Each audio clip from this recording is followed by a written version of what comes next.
The nightmare is always the same. I shiver awake, watching the arrows rain down. I can feel the heat of burning tents. Hooves clatter, swords crash together, and bodies tumble into the dust. I can smell death. My 3 brothers lost their lives defending our tribe from the Hunnic raids. On those nights, I would roll close to Alaric. I touched every scar and remembered the sacrifices he made for his people. I loved him deeply, my husband and my king. Never before had the Goths been led by such a great man.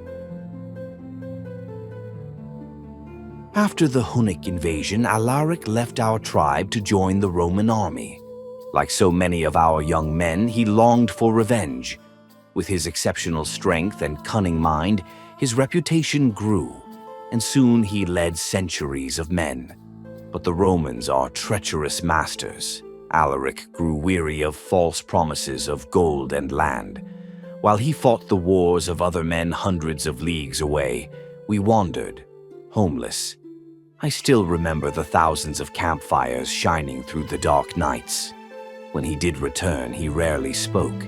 He stared embittered into the campfire as if he saw God staring back, just as silently. Then, one day, everything changed. He swept into camp, took me in his arms, and kissed me like never before. And he laughed. "Stilicho has agreed to a deal." "The Roman general," I replied. "The one you've been butting heads against all these years? Why would he make a deal now?" He gave me a cryptic smile. "There are always conspiracies in Rome, plays for power," he said. "But our people need land here and now in Thrace. For that, I would make a deal even with Stilicho. He is willing to give it to us." That night was filled with music and laughter, the joy of 1,000 Gothic camps. Their king had found them a new home. But the pendulum of Roman conspiracy swings both ways. The campfires of that happy night soon smoldered to ashes. Our hopes followed when the refugees began pouring in. Children, widows, destitute masses of bleeding people, all terrified for their lives and exhausted from flight. It was then we heard the Senate had found out about Stilicho and his deal. They killed him and slaughtered every barbarian they found in Rome. Come morning, legions of Goths marched from camp, once again fighting for Rome. They would fight the Romans for it. Our soldiers returned to a triumphant fanfare. They brought back carts laden with gold, jewelry, expensive spices, and other valuable treasures. More importantly, they brought back a promise. The Roman Senate had agreed to persuade Emperor Honorius to grant us our long-awaited land. But not all faces were cheerful. Many sons did not return. Many wives stood vigil throughout the night, praying their husbands had only fallen behind. Some waited for days, each gloomier than the last, stoically watching, silently mourning.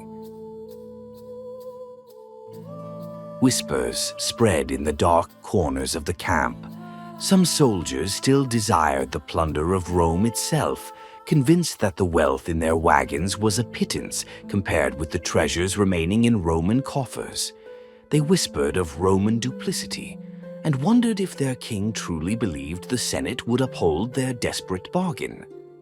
Was Alaric cowardly to shy away from taking Rome? Did the Senate buy him with their carts of gold?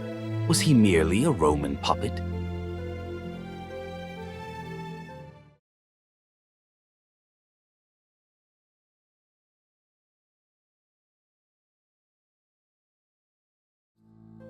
I awoke from another nightmare. Even the sun felt cold. Children played in the creek. Grasshoppers sang in the meadow. But I could not smile like I used to. Years had passed since Alaric's return, since he brought us the riches of Rome. We retreated at Honorius' bidding and patiently awaited the grants of land for which we so longed. We stayed in Tuscia, always on watch for that messenger, the Roman who would tell us that the time to settle had come. Alaric made sure we could be ready at any moment. We seemed the wealthiest people on earth, bedecked in finery, parading about a camp as though it were a villa. But the months wore on and the shine of gold faded. My nightmares began anew. Blood and bodies, thousands of them. Goths and Romans lie across the field like fallen trees after the fire. Ravens and vultures descend in clouds upon the faces and limbs, feasting. And in the center stands my Alaric, hideous and vengeful, rage on his brow. And in his eyes, nothing, emptiness. I feared then that the gods were speaking to me, but I dismissed it. There could be no such horror, not from my husband, never from Alaric, until that day. The sun had set and shadows danced against the tents before Alaric came home. I cried out. He was soaked in blood. He walked like the god of death sent to claim the slain. And those eyes, as empty as in my dreams. With all the courage I had, I touched him. The sword fell to the floor and he collapsed onto a stool. 6,000, he uttered in disbelief. 6,000 Romans, all dead. His face contorted into a snarl. Honorius, he whispered. Our dreams were shattered that day by the treachery of the emperor. Our hope of a new home washed away by a red flood. Yet Alaric did not lose faith. He could not lose faith.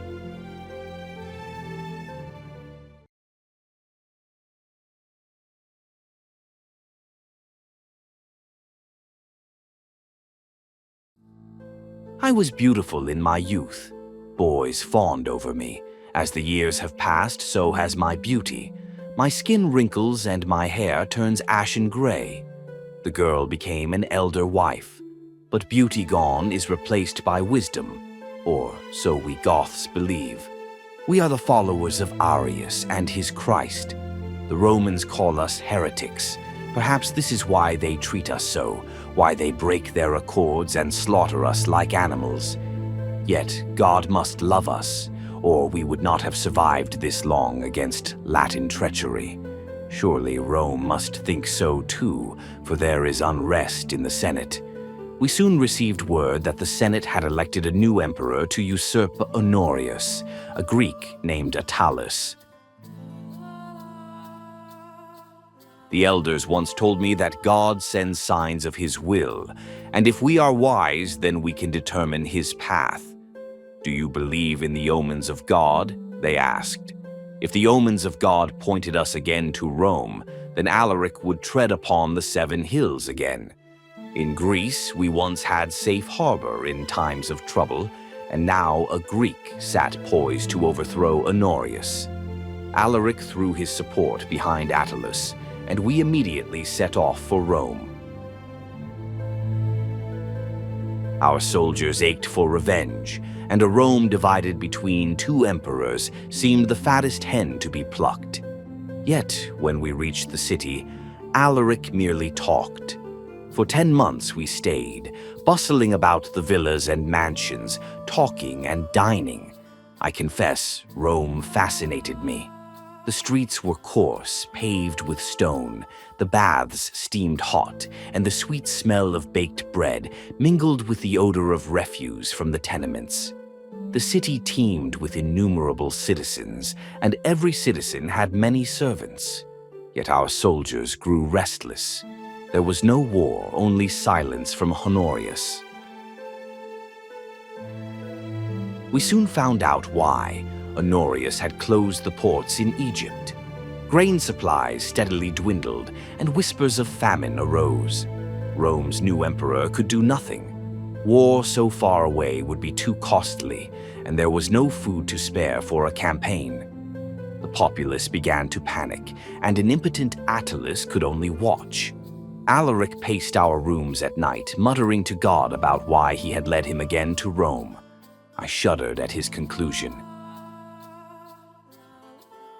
Alaric went before the entire city the next day, and in front of the people and the senators, he stripped Attalus of his ranks, his titles, all the trappings of emperor. I did not sleep for many nights after. Between the Gothic men who longed for the successful removal of Honorius and the shock of Rome that a barbarian king would dare affront the authority of the Senate, I knew not who I feared more. The response Alaric anticipated soon came in the form of a simple stylus delivered by imperial courier. It bore Honorius's seal in splattered red wax like blood on the text. The emperor thanked him for disposing of the impostor, and negotiations for Alaric's demands would recommence at the fortress of Ravenna immediately. I could not stomach the thought of him trusting Honorius again, and the betrayal of a Greek, a friend, weighed heavily on my soul. But soon Alaric was gone, and I was left staring at that red-sealed tablet. Do you believe in the omens of God? After so long in the high ceilings and broad halls of Rome, the low tents to which I returned were comforting, more homely. Kinsmen approached me with hope in their eyes, still allied with my husband, heart and soul. I shared no such enthusiasm. Yet he is seeing the emperor himself, they said. Surely he must make progress now. They cheered when he returned. I knew better. He and his men slumped over their horses, heads bowed, faces chiseled, as if daring the earth to test them again. The shouts faded when my people noticed the blood on their tunics. That night I mourned the loss of a trusting man. Gone were the days when a man was bound by honor. A new age of treachery and war peeked over the horizon. A hard age, a cold age, a dark age.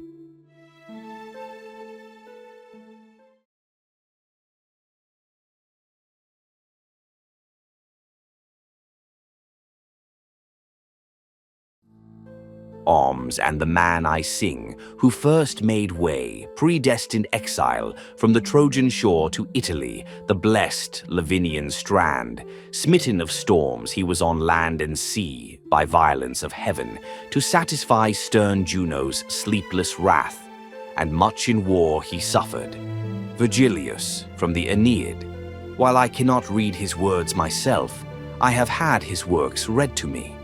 While in the shadow of their treacherous land, the words of Romans provide the perfect voice to the meaning of their deceit. I may despise the people, but the books I took from Rome give me solace. The ambush of Ceruse, still a fresh memory, my husband took more and more the counsel of his brother, Ataulf. Hot-headed and daring, Ataulf ever mistrusted the Romans and fought beside Alaric in many contests. They had shed and drawn blood together. Through burden of war and wrath of God, Alaric still hoped for an end to the trials he faced. He hoped for peace at last and a home for his people. And now Ataulf convinced Alaric to finally end the conflict with the unthinkable action. Rome must fall. If you have never heard the sound of 40,000 men assembling for war, you could never imagine it. Horses braying, weapons clattering, hammers striking, wagons creaking, and above all, the talk of men. Sometimes solemn, sometimes joking, sometimes fearful. As he donned his armor, my Alaric scanned the blue sky of the perfect morning. I heard the ghost of my husband's voice that day, wrought with despair. "God have mercy on us for what we must do," he whispered. "His city will burn." "Spare the churches," he ordered coldly. "Don't burn the churches." Some say the gates had been opened to Alaric by the Romans themselves, hoping for his leniency. Others say that slaves had done the work, most of them captives taken by the late Stilicho in his wars. Much of the Roman garrison fled their posts, knowing survival against the army was unlikely. Rampant soldiers ransacked many great buildings, and they scattered the ashes of Augustus and Hadrian from their tombs. My husband died a bitter man, with plans to drive the Romans out of Italy. He prepared ships to chase them even to Egypt, and was only halted by divine intervention. Satisfied at last, God deemed the punishment of Rome fit enough, and destroyed Alaric's ships in a storm before they could be loaded. Around the same time, my husband exhaled his last tired breath. Ataulf ascended the throne as his successor. He married Honorius's sister in order to secure peace with Rome once and for all. He brought us north, beyond the ravaged lands of Italy, and into Gaul. And there, at long last, we finally settled. Free from plots and treachery, free from invasion, and free from Rome. I say a small prayer for Alaric every morning. I hope he has watched our people prosper in the years since his last triumph. I pray he has found peace since seeking at the last to found the city and bring o'er his father's gods to safe abode in Latium. As Virgilius wrote, "We have found our Latium, my love."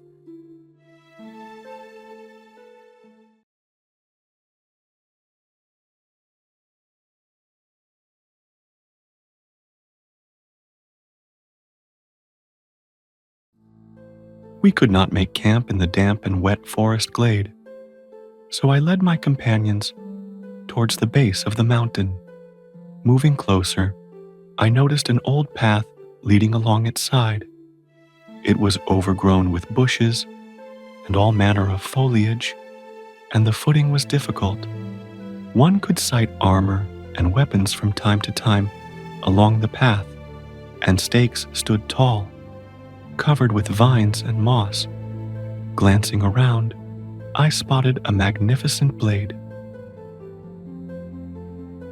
Light yet firm and unblemished by the elements, it shone in the rain and lightning, seeming to illuminate the darkening trail as we walked. The hilt was fashioned from what seemed to be steel inlaid with silver, copper, and gold to form the figure of a wingless yet defiant drake, a torrent of flame spewing from its mouth. The scabbard was equally ornate, and from it emanated a feeling of power, majesty, but also ruthlessness. Reaching the summit, I could not believe my eyes. A ruined, yet nonetheless imposing castle loomed above us, clearly a relic of a past era. Quietly rejoicing, my comrades moved towards their new camp, ready to roast their well-earned dinner. Then we heard the howls and growls. 2 massive wolves bounded out the door of the castle towards the soldiers in front that stood dumbfounded by the sheer size of the creatures.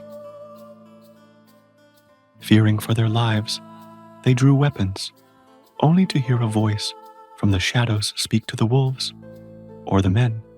We couldn't tell. A thick Wallachian accent was laced with Magyar, Szekely, and Bulgar influences, and it was clear that this man had seen much of the Carpathian Basin. "Stand down, fellows," he commanded, throwing the large slabs of meat to the ravenous wolves. He calmed them and satiated their hunger. Then he turned to my comrades and myself and spoke. "Welcome to Poenari Castle, the ancient stronghold and home of Vlad Dracula." I asked, "Friend, can you offer us shelter here for the night?" The mysterious man turned around and raised his hands in a gesture of welcome. "It is well that you have come, for I have longed to share a story of mine. Come inside, fellows. Sit by the fire and feast while I tell you the story of Vlad Dracula." As we watched our meal cook, I stepped forth, addressing our host. "We found this on the trail leading up the mountain," I said, holding out the sword and scabbard. "I have never seen its like before. Perhaps you know something about it?" The host smiled. "The Order of the Dragon," he said at once. "What you have just brought me is the lost blade of Vlad Dracula himself." I was shocked. The sword of Vlad Dracula. How did it come to be lost? Our host smiled. His eyes flashed, and when he looked up, there was a strained look on his face. At one moment, he looked like he had seen far too many seasons, and the next, he appeared young and lively. Finally, the rush of memories seemed to slow and become more controlled.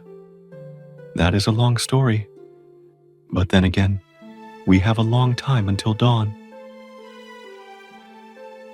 The old man sighed and continued his tale. Dracula sought refuge at the Moldavian court.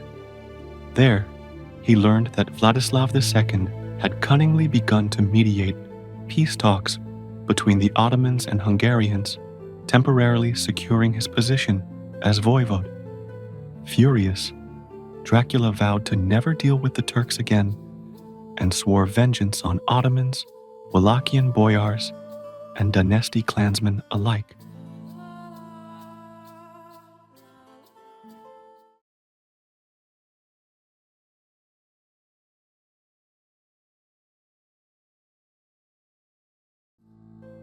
Dracula knew that he needed to realign himself with the Hungarians and enlist their aid against Vladislav II, whose policies favored the Ottomans as well. His father had made a mistake in siding with the Ottomans, alienating himself from the cause that he had once sworn a holy oath to follow. Dracula was different. He remembered his education under the Order of the Dragon and wanted to honor his vows. In addition, the Order was a powerful ally, and their elite Crusader knights could be put to fine use fighting the armies of the Turks and the usurper Vladislav II, as Dracula, Jakub, Danislav, and Istvan walked the streets of the Moldavian port. Dracula mused over his plan to reclaim his kingdom. I rose up to take another slab of venison as the mysterious old man paused his tale. One of my comrades then asked, "So what happened next, friend? How was Dracula able to reclaim his rightful throne?" The old man looked into the fire for a moment, watching the flames dance as if they were soldiers themselves, involved in a raging battle. A spark lit in his eyes again as a thought entered his mind, and he grasped the sword that his guests had brought to him. It shone in the light of the fire, and the ornate hilt looked as majestic as ever. Meanwhile, Sultan Murad II had died and was succeeded by his son, Mehmed II. Dracula utterly loathed Mehmed from their time together at the Ottoman court at Edirne, and he was doubtless that Mehmed's Turks would be a thorn in his side for years to come. However, the Turks were distracted at the moment. In 1453, they had conquered Constantinople, and they were presently occupied with campaigns in Greece and Serbia. Bogdan II, Dracula's cousin and the new voivode of Moldavia, had heard of the exile and betrayal faced by his kinsmen. He wanted to see his fellow Draculesti seated on the Wallachian throne, and he had the armies and resources to do it. If Dracula could get across the Carpathian Mountains to Transylvania and ally with Hungary, then they could launch a three-pronged assault on Dynasty Wallachia and the Turkish holdings there. The emaciated old man gave a thin smile. One's tenacity of mind can compensate for other disadvantages, he remarked in a pensive voice. It was a glorious victory. Dracula slaughtered untold numbers of enemy troops and dynasty clansmen. The large circle of impaled men that soon formed outside Targoviste awed merchants and travelers for weeks to come, and Dracula's army feasted for an entire week to celebrate the victory. Wallachia was back in the hands of the Draculesti clan, but it was not the Wallachia his father ruled. The land was barren from endless wars, and when Dracula entered Targoviste, he saw a city rife with corruption, crime, and poverty. The old man growled. It was a great triumph, I remarked, but it seems there was much work to do. How did he so quickly turn a ruined shell of a country into a force to be reckoned with? The ancient man grinned, and the light flashed across his eyes again, as he seemed to remember a fond memory of past days. Dracula despised dishonesty and crime and wanted to eliminate it not just for personal reasons, but because he knew that Wallachia must remain strong in the face of its enemies, to stand up to the might of the Turks, and soon. And so his reforms began.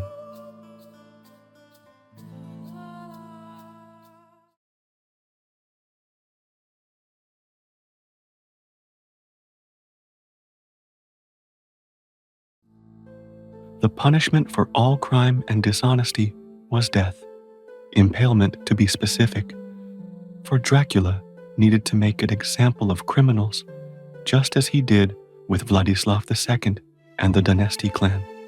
Under Dracula's strong rule, trade was reopened, the economy flourished, and Wallachia was utterly void of crime. Dracula was proud of his achievement and placed a golden cup in the central square of Targoviste. The cup was never once touched throughout his reign.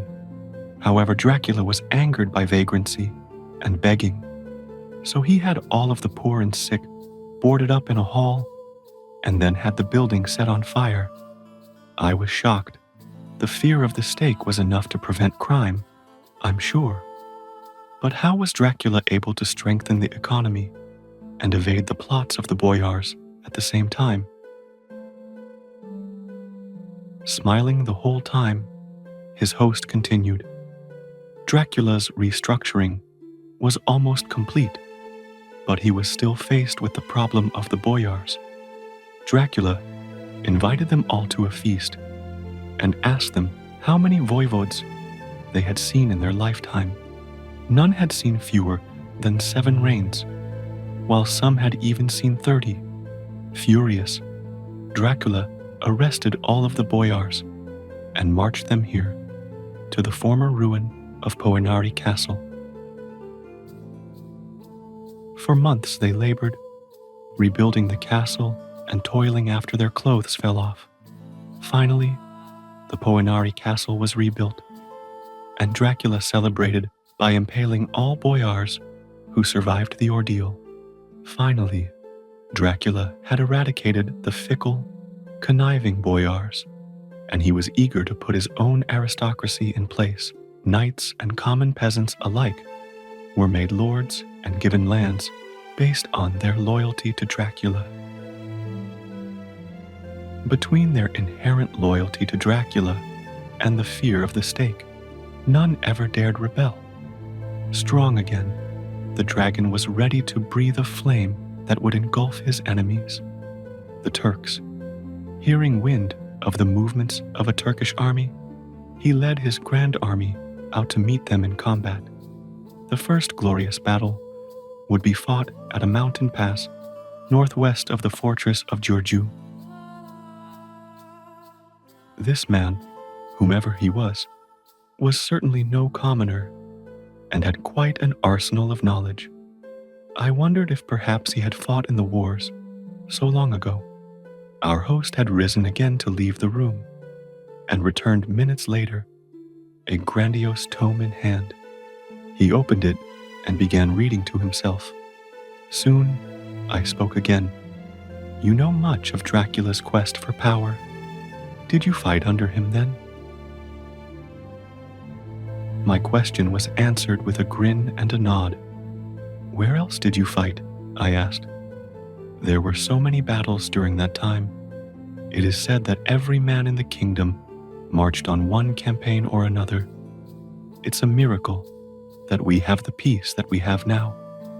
At my mention of the word peace, our host whirled around to face me, glaring. Giurgiu, Darstor, Novoselo, and Tridopiorum, and many more, he said, while revealing the scars on his arms. Our strikes were quicker and more elusive than bolts of lightning. The strange thing, though, is your mention of peace. Yes, we have peace now, but I have never had peace here, he told us, gesturing to his head. Not a single day goes by when I do not think about it.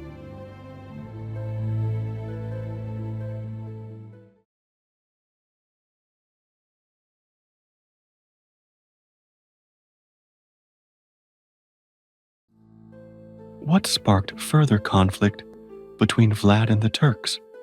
I asked. He looked into his palm, as if there was something important that he had forgotten at the moment. Dracula never breathed a word of it, but many began to think of his experience at the Ottoman court. Certainly, the betrayal of his brother Radu must have affected him. After all, anybody would be confused and angry after their own brother deserted his true family. Dracula also had his vows to consider, for he was, at that point, one of the higher-ranking members of the Order of the Dragon, and therefore answered to the Pope and the Hungarian regent. Both of these men desired war with the Turks. I nodded my head in understanding, thinking of all I had never known before, tonight, trying to piece it all together.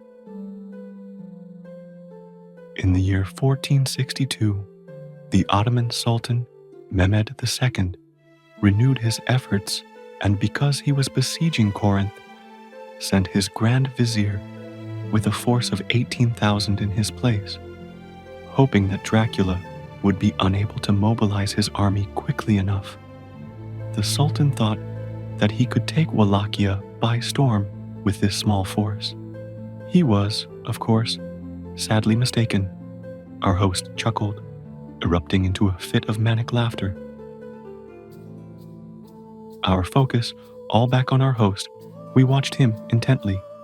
I had heard several stories of the Danube butchering, but never a first-hand account. As ever, I was mesmerized by the process. How was Dracula able to elicit so many victories from a small army against the most fearsome enemy in all of Eurasia? Seemingly guessing my question, our host answered, "We were all patriots, fighting for our freedom under a charismatic leader." Dracula had a thirst for blood unlike any other, but he was fair. His sense of justice, his romantic yet realistic morals, they wrought a change in all of us. Under his command, we were legion, and so we used our knowledge of the land, tactics of deception, and above all, our ingenuity. Dracula taught us to use our strengths to our advantage, and that terror, speed, organization, and surprise were weapons more potent than our blades. Unfortunately, my friends, this was where my lord and I were separated, the gaunt old man continued. As the Turks entered the castle courtyard at Poenari, murder was on their minds. With unbridled rage and lust for loot, they ransacked the once great fortress that we had fought so hard to defend, slaying all in their path, taking refuge in one of the secret ways that Dracula had built. I watched his coracle sail down the mountain stream. The Turks put the castle to the torch, but its stone bastions never caught flame, and so I was spared. Breaking out once again into a sad laughter, our host continued, almost as if God was with us. The footsteps of the Turk army started a punishing avalanche that blocked the route to the castle and felled scores of their janissaries. Although this evidence of divine retribution excited him, I figured it was due to the enemy cannon. I was not eased by the change in the mood of our host. Furthermore, it was past the witching hour, and my men and I had not seen sleep in more than 2 days. Howls of wolves and the screeches of bats filled the air as we quietly ate, enjoying our 5th meal of the night, but also not knowing what else to do. It seemed that the old man was lost in ruminations of times long gone by, for now I conversed with my comrades.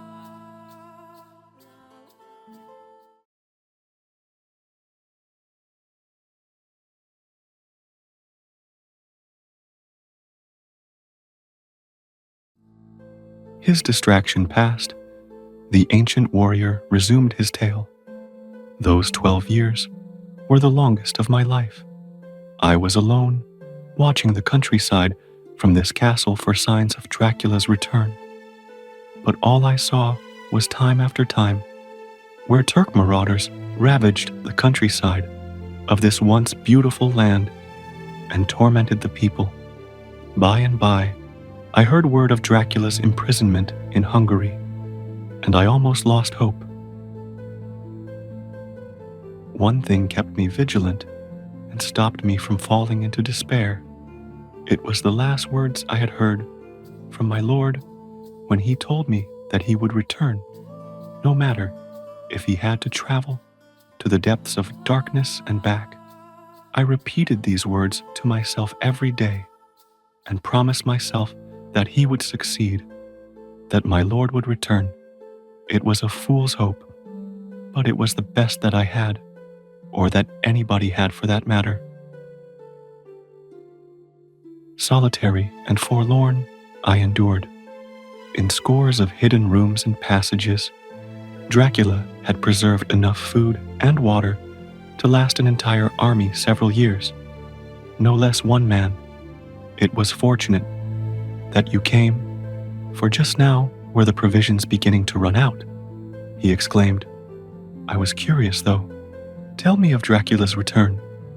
I am sure that it put you in a far better mood than you were. Indeed, he answered. I had thought that he would never return, but my sporadic forays into the local countryside told me differently. Whispers at first, only rumors that I deigned to believe for fear of having my hopes dashed. But when I started hearing the same as I spied on Turk patrols, I was never sure of their truth. However, I shuddered at the sight of the land he would return to. He would not be pleased at all. He laughed. Dracula achieved his victory at last and drove the invaders fleeing before him, gathering his men for a final battle against the Turks. He charged the enemy ranks with an unspeakable vengeance that emanated from his figure and emboldened his army. Total and utter victory was near, but it was that hour when Dracula's luck ran out, our host said with a sigh. A stray arrow flew through the air, and as if it had eyes, found its target and pierced Dracula through his courageous heart. Leaderless, our forces were routed, and our chance to drive out the Turks was lost. Despair set in as things returned to the way they were, and the unlucky ones who remained saw hope vanish. The old man concluded emptily. But I thought that perhaps there was something I could do for the vicarious patriarch. Your faithful retelling assures that the memory of your Lord will find eternity, I said kindly. Perhaps there is something I can do for you in return. The road down from the castle is now clear. Would you join us on our journey? We mean to visit the monastery at Snagov to pay our respects to Dracula's grave. The elderly man nodded in reply. Before we set off, might I ask your name? I added. Istvan, he said with a smile.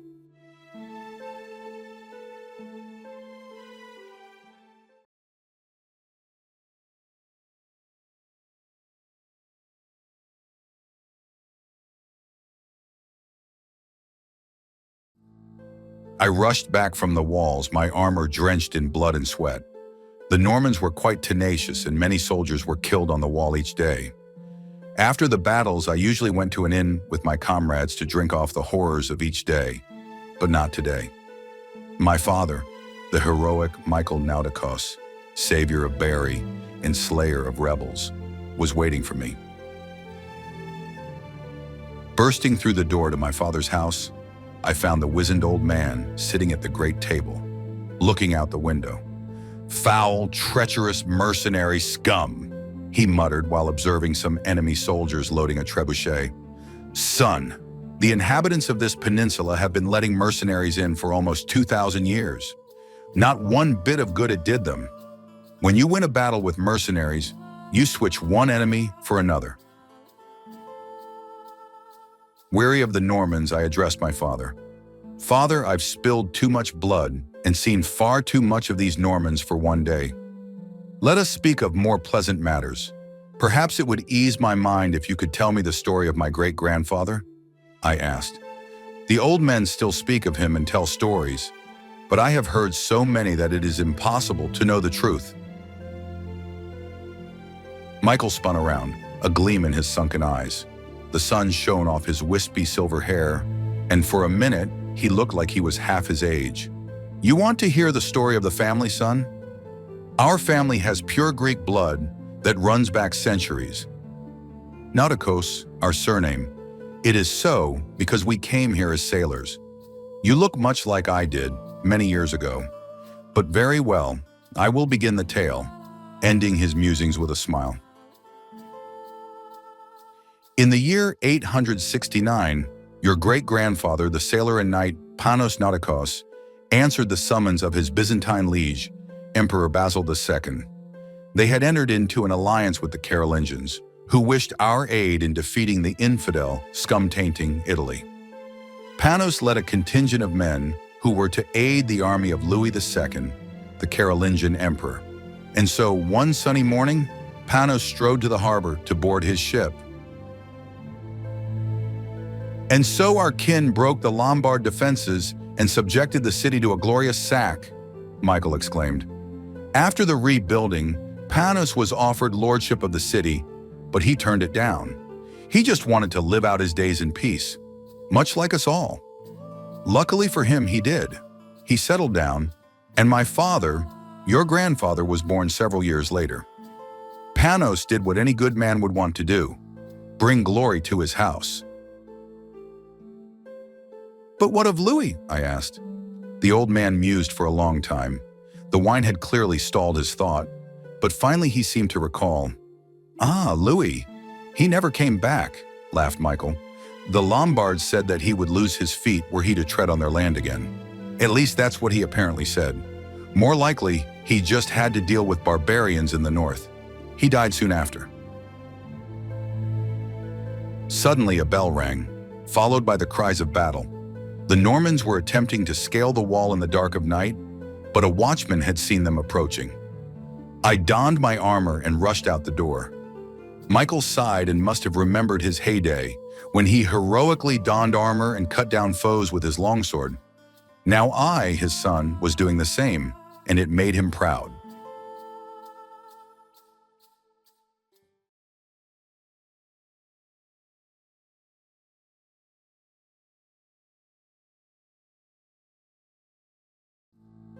I walked downstairs the next morning, searching for my father.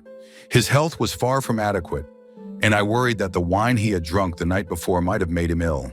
The battle of the night before was also fresh in my mind, and it chilled my blood. I whirled around and found myself staring straight into my father's eyes. "Son, are you all right?"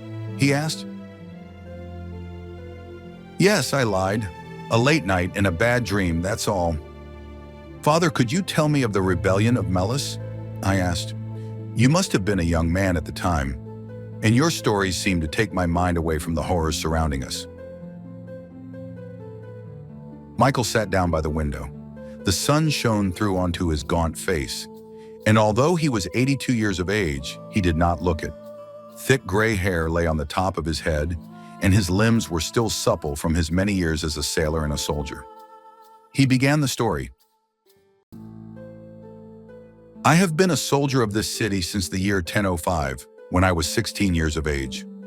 Since our family has lived here for so long, I was able to serve under Lord Melis himself, the highest-ranking Lombard nobleman in the city. He needed somebody who knew the lay of the land and whose family was respected enough by all of the locals. And I was ambitious and eager to serve. I became his best man. Melis was always passionate but distant.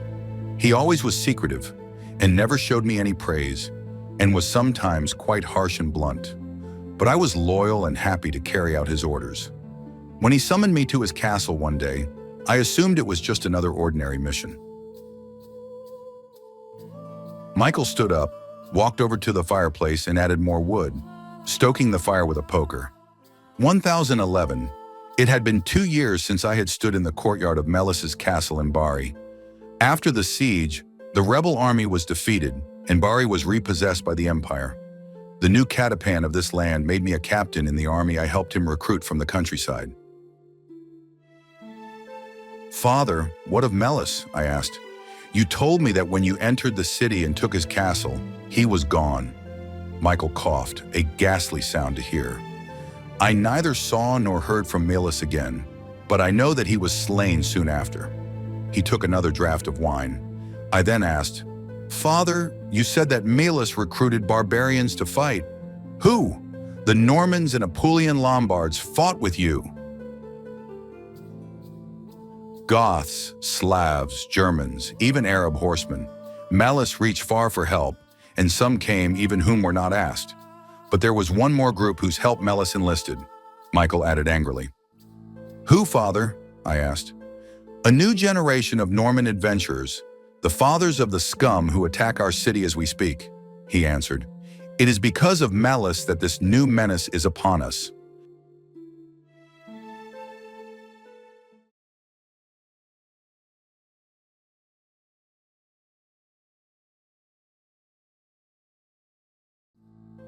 Young men always wish to go to battle. They seek the romantic ideal of it, hoping to win renown and praise from their lord.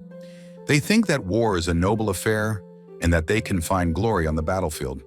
But my father, I, and any other soldier all know one thing for certain. The battlefield is the last place you will find it. There is nothing on the battlefield but the shouts of soldiers, the screams of dying men, and the stench of death. Courage is a fickle thing.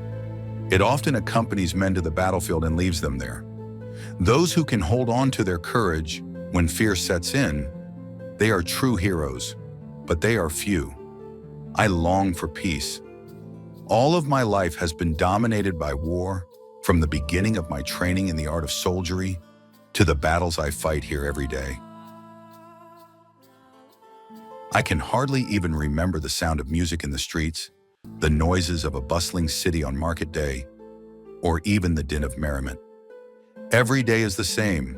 The sounds of battle, the whistling of rocks hurled from Norman trebuchets, and the solemn evening tales in the taverns told by men who had seen too few seasons, but looked as if they had seen far too many.